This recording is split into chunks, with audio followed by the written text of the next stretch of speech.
एक औरत थी, वो दुल्हन के लिबास में एक शख्स को एक वीरान सड़क पे मिली। ठीक। बड़ी खूबसूरत तैयार श्यार होकर बैठी थी। वो शख्स का वहाँ से गुजर हुआ, उसने उससे कहा कि भाई खैर है, इस वीराने में तुम रात के इस पहर में अकेली बैठी। उसने कहा जी मेरे घर वाले किसी से मेरी ज़बरदस्ती शादी कर रहे थे तो मैं घर से भाग के आ गई। ठीक है। खैर उस शख्स ने हमदर्दी के तहत उस औरत का हाथ पकड़ा, अपने घर साथ ले गया। अगले दिन मौलवी साहब को बुला के उसने उसके साथ निकाह कर लिया। ठीक है, अब वो औरत नहीं थी, वो बेसिकली जिन्नी थी। ठीक है। अच्छा, अब यहाँ पे आने से पहले मैं थोड़ा सा आपको बैकग्राउंड में एक चीज़ बता दूँ। हज़रत सुलेमान अलैहिस्सलाम जिनका कुरान पाक में जिक्र है, इनकी जो दूसरी बीवी है मलका बिल्कीस, इससे पहले कि इनकी बीवी मरियम भी थी। ठीक है, इनकी जो दूसरी बीवी थी ना मलका बिल्कीस, जिसका कुरान पाक में जिक्र है, इनकी माँ जिन्नी थी, उसका नाम था रेहाना, और बाप इंसान था, उसका नाम था शराहिल। ये किताबों में मैंने पढ़ा कि वो जिन्न और इंसान से पैदा हुई थी, और जिन्नात और इंसानों से बच्चे पैदा हो जाते हैं। अब हम वाक़े पे आते हैं। उस आदमी ने उस औरत से अगले दिन निकाह कर लिया, निकाह हो गया।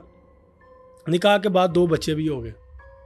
वक्त गुजरता गया, काफ़ी साल गुजर गए। अब वो औरत जो थी, वो बीवी उसकी क्या करती थी, रोज़ अपने खामन को एक सोने का सिक्का देती थी। सोने का सिक्का 7-8 साल गुजर गए। अब उस इंसान के उसके शख्स के ना ज़हन में एक सवाल पैदा हुआ कि ये सारा दिन घर रहती है, ये कहीं जाती नहीं, सोने का सिक्का कहाँ से लाती है।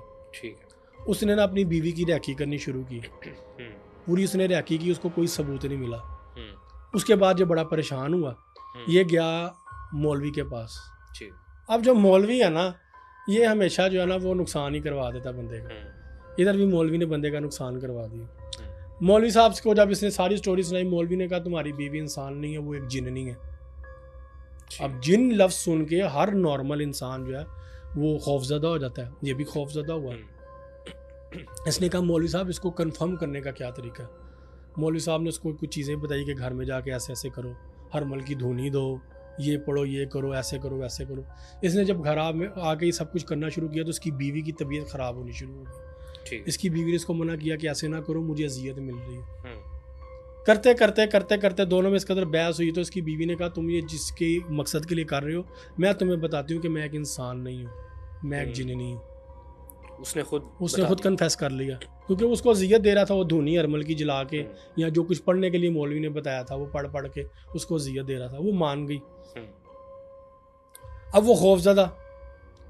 अब उसकी बीवी ने ना उसको कहा कि देखो मैंने तुम्हारे साथ 8-10 साल गुजार लिए, हमारे 2 बच्चे हैं, कभी हमारी लड़ाई नहीं हुई, कभी तुम्हें काम की तरफ से कोई शिकायत नहीं, हम एक अच्छी आइडियल लाइफ गुजार रहे हैं। अगर इसमें कोई शक है तो उसने कहा नहीं कोई शक नहीं। अब वो खौफ था उसके दिमाग में। अगले दिन वो फिर मौलवी के पास गया। मौलवी को जाके कहता जी वो तो मान गई है, और वो क्या इकरार कर लिया उसने कि मैं एक जिन्नी हूँ, मैं एक इंसान नहीं हूँ, और हमारे बच्चे भी हैं अब 2। मौलवी ने उसे कहा कि अब इससे जान छुड़ानी तुम्हें पड़ेगी, तुम इससे जान छुड़ाओ, ऐसे हो जाएगा वैसे। 8-10 साल में कुछ नहीं हुआ। मौलवी साहब ने कोई अलग कहानियाँ सुना के उसको फ्यूचर के हवाले से खौफजदा कर दिया।